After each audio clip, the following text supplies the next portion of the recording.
Tengo el gusto de recibir aquí en el estudio al diputado Teodoro Barraza, diputado federal por el Partido Acción Nacional. Diputado, bienvenido, gracias por estar aquí. Gracias, Fernando, muy buenas tardes, gusto estar aquí.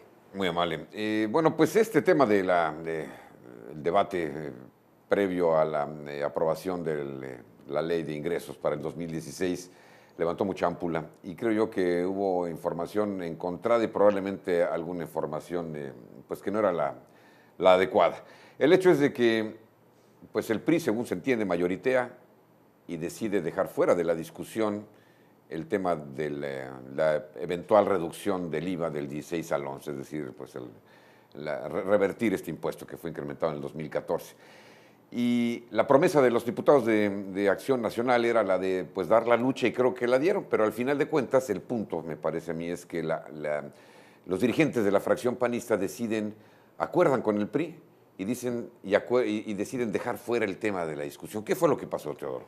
Bueno, lo que sabemos, en este caso dicho también por la presidenta de la Comisión de Hacienda, es que efectivamente en el paquete económico, en este caso la iniciativa de ley de ingresos para este año 2016, sí no venía específicamente la discusión del IVA, estaba prácticamente como un punto en la carátula de la propuesta, en este caso de la iniciativa.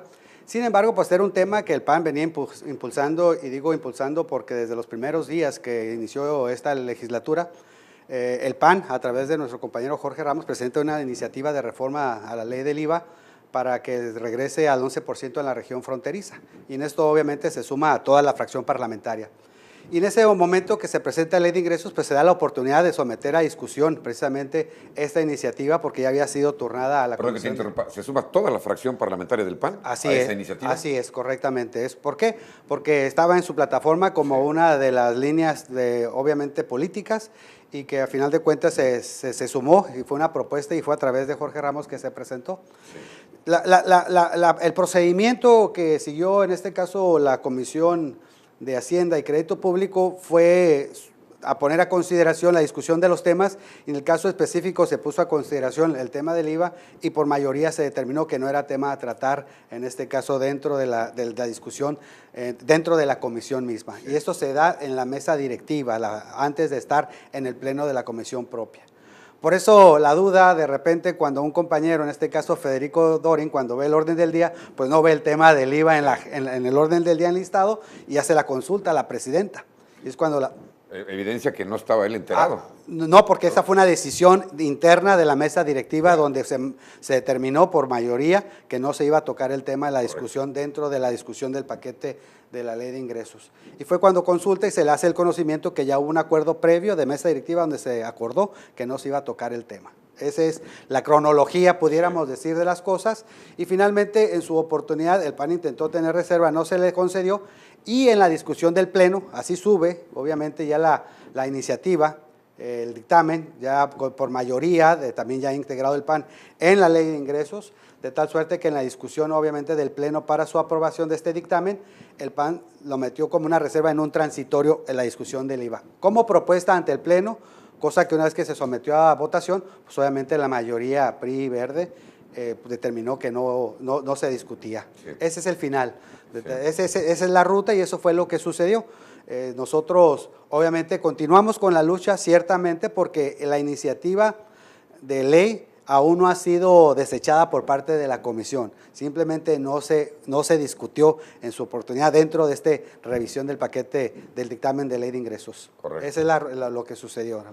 Teodoro, vamos, pues creo que a muy pocos podría sorprender esto. Sabíamos perfectamente que el gobierno federal no tenía la menor intención de modificar lo relativo al impuesto al valor agregado. El secretario de Hacienda en su visita al Estado rechazó tocar el tema.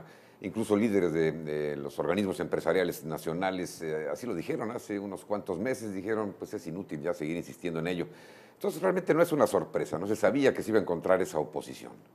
Sí, definitivamente que era vamos a llamarlo, una situación que se preveía que a final de cuentas cuando fuese sujeto a votación y si no se encontraba voluntad política por parte en este caso del partido mayoritario y aliados, pues era obvio que al someterse a votación pues prácticamente no iba a pasar. Sin embargo, sí lo dijimos e hicimos un esfuerzo extraordinario por tratar de convencer, Fernando. Eso sí hay que decirlo muy claro, nos acercamos con MC, PRD, PES, para tratar de encontrar un punto de encuentro. Entendemos que finalmente hay una posición de regresarlo al 11% y hay los argumentos técnicos, financieros que nos dicen que efectivamente hay una afectación en el poder adquisitivo de la gente, la fuga de consumidores hacia Estados Unidos por el diferencial que tenemos. Cosas que ya se le habían advertido desde el 2013. Entonces, esa posición, por eso nosotros insistimos en que se regrese al 11% para generarle competitividad a nuestro estado y a la región fronteriza. Y la otra posición de no aceptar nada, es decir, mantenerlo al 16, pues es complicado y mientras tanto, mientras mantengamos estas posturas, pues va a ser difícil en tener este encuentro. Lo que sí es cierto que derivado de las discusiones, estos acercamientos se planteó precisamente de ver alternativas, es decir, si no baja el IVA, vamos viendo un fondo de compensación, pero un fondo de compensación que no lo administre la federación y lo maneje con programas no sociales que luego les dan otro tinte, sino que sean directamente a las arcas de los estados, es decir, al de Baja, al Sonora, indistintamente de la afiliación política, partidista, me parece que esa es una propuesta que como que se empezó a ver con buenos ojos, sin embargo, probablemente los tiempos no nos dieron para llegar a un consenso y poder generar esta alternativa. Hubo un momento en esta sesión allá en la Cámara de San Lázaro que vimos subir a tribuna a Exaltación González, acompañado de algunos diputados de Acción Nacional, pero yo alcancé a contar a probablemente 24, sí, siendo que la fracción es 108 diputados, sí, de Acción Nacional en la legislatura actual. Ahí fue donde yo me preguntaba si efectivamente la fracción panista estaba apoyando esta moción de los diputados fronterizos. Sí, fue una jornada muy larga, mi estimado Fernando. Estaban toda en la discusión de todas las reservas. Hubo 150 y tantos oradores, fue una jornada muy larga.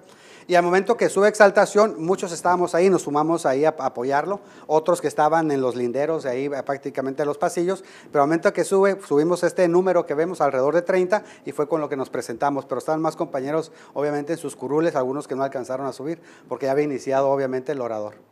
Entonces, bueno, pues a esa mayoría priista que se niega a revertir el incremento al IVA, sigue viva la iniciativa presentada por el diputado Ramos, así es que existe para menos una lucecita.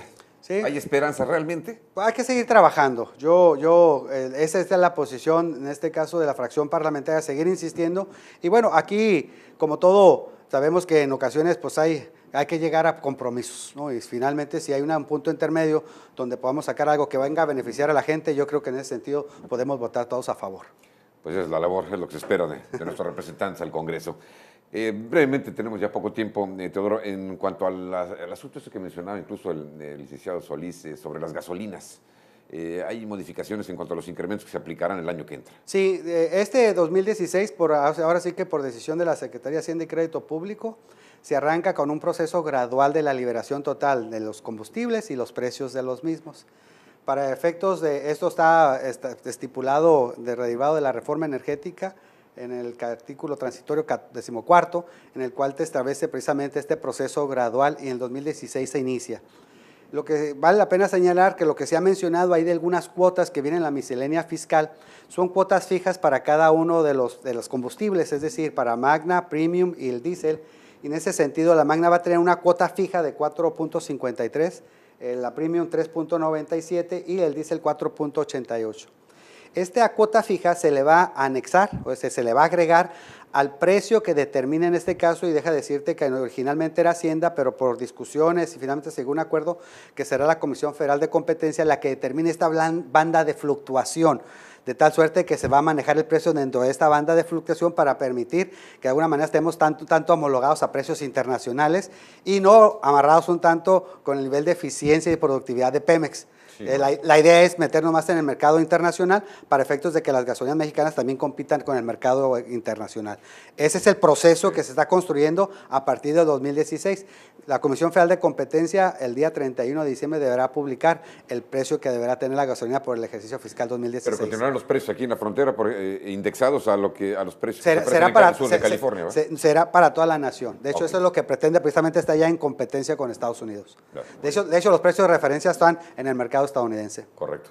Teodoro Barraza, diputado federal, muchas gracias por estar aquí. No, a ustedes muchas gracias por la oportunidad de dirigirnos al público, muy amables. Muy amable. Vamos a hacer una pausa, volvemos con más.